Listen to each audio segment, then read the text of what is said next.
ఇది కూడా రూపాయి 2 రూపాయలు కాదు, 10,000 రూపాయల పైన రివార్డ్ పాయింట్స్ అయిపోతున్నాయి. త్వరగా వాడుకోండి అని ఎవరైనా చెప్తే, ఎక్కడి నుంచైనా నోటిఫికేషన్ వస్తే, ఎవడైనా మెసేజ్ పెడితే ఆగగలమా? అస్సలు ఆగలేమండి. ఈ వీక్నెస్నే క్యాష్ చేసుకున్నారు. 48,000 రూపాయలు కొట్టేశారు రీసెంట్గా విజయవాడలో. అది కూడా ఒక ఫైర్ సేఫ్టీ గవర్నమెంట్ ఆఫీసర్ నుంచండి. నేను చెప్తోంది నిజమేనండి. ముందైతే ఎస్ఎంఎస్ లింక్ పంపించారు.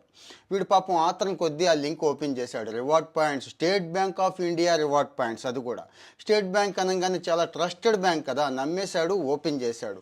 అక్కడ ఓటీపీ ఇవ్వాల్సిన అవసరం వచ్చింది. అక్కడ ఒక నెంబర్ వచ్చింది. వాళ్ళకి కాల్ చేశారు. సార్ ఓటీపీ చెప్పండి, నేను మొత్తం కూడా రివార్డ్ పాయింట్స్ అన్ని మీకు వచ్చేలా చేస్తాను అన్నాడు.